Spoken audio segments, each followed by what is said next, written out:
ओइ म त झरेछ भनिरहेको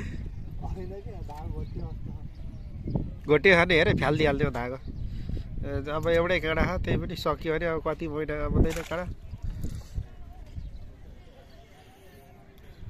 फेरि खानु आँटिस क्या खोरी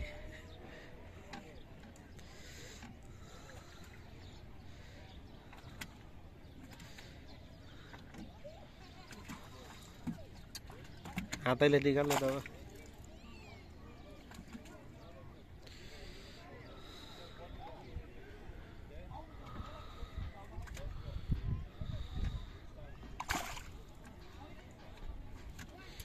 भयो पानीमा झर्छ अहिले निकाल हातले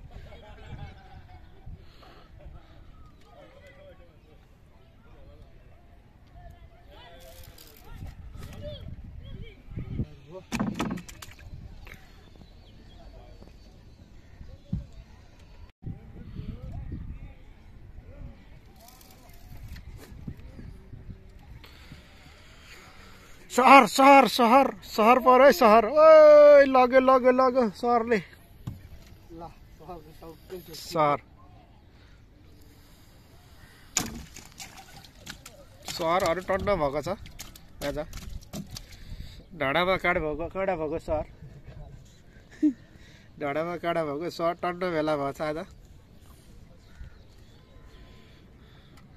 ल है गाइस यो चाहिँ आज दोस्रो दिन आज पोखराको फेवाताल तालबाराई मन्दिरको छेउछाउ त भनौँ मन्दिर धेरै टाढा छ मन्दिरबाट अलिकति परतिर आज चाहिँ हामी खोरी खेल्न आएको छौँ बोटमा है फुस्केको अवस्था पोखराको घुम्न लायकको ठाउँ है फेवाताल त्यो फेवातालको छेउ हो सर गएपछि छेउमा गएपछि त्यहाँ तल एउटा डुङ्गा चढ्ने ठाउँ छ त्यहाँबाट सर मन्दिर यही नजिकै देखिन्छ है मन्दिर नजिकै छ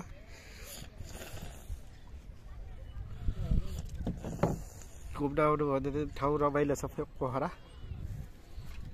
हामी चाहिँ माछा मार्दै हो भाइले यहाँ माछा मारेछ के अरे परिसकेको अवस्था यहाँ चाहिँ विभिन्न किसिमको माछाहरू पाइन्छ धेरै खालको माछा पाइन्छ तर धेरै जति चाहिँ यस्तो खालको तिलपिया माछा पाइन्छ पाउन त यहाँ धेरै खालको पाइन्छ तर त्यही मध्येमा सबैभन्दा धेरै चाहिँ यस्तो खालको पाइन्छ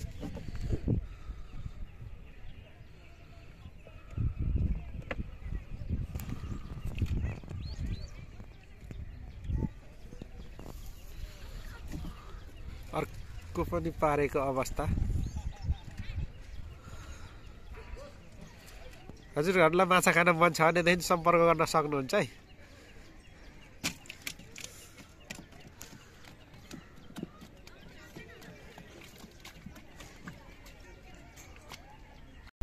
रड त बलियै छ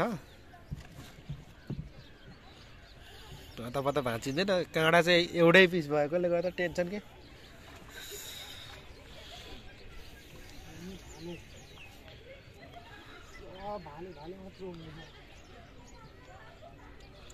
ल गाइस सब आज चाहिँ भाइले भाले हुनेछ अरे बलियो भालेहरू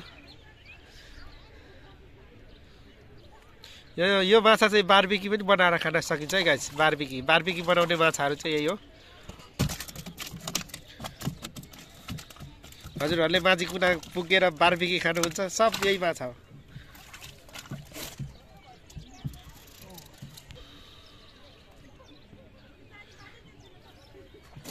ओ फेरि ठोकियो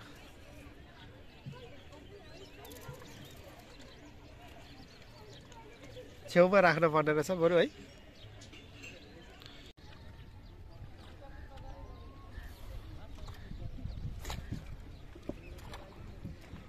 यता फर्की छिरा है। आयो निस्क्यो।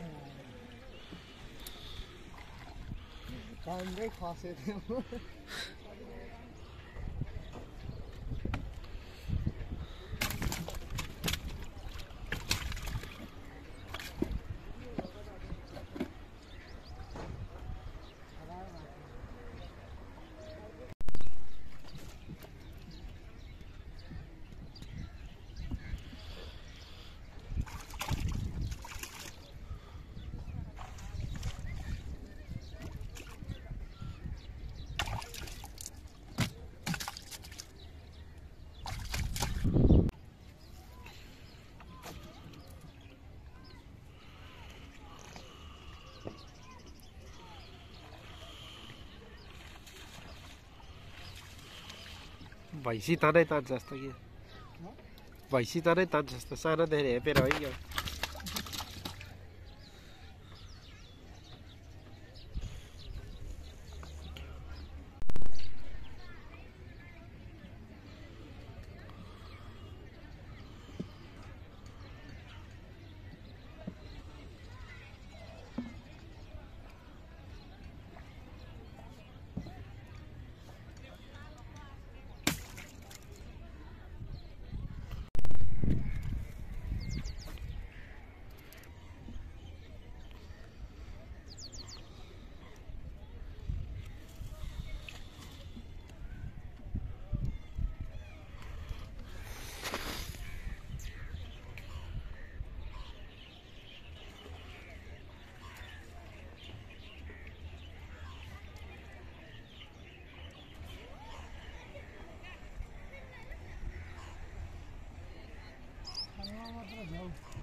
आजको हाम्रो माछा यति बेला भइसकेछ।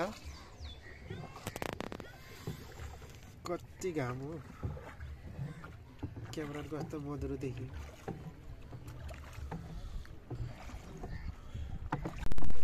ल है हाम्रो फिसरम्यान राज भाइ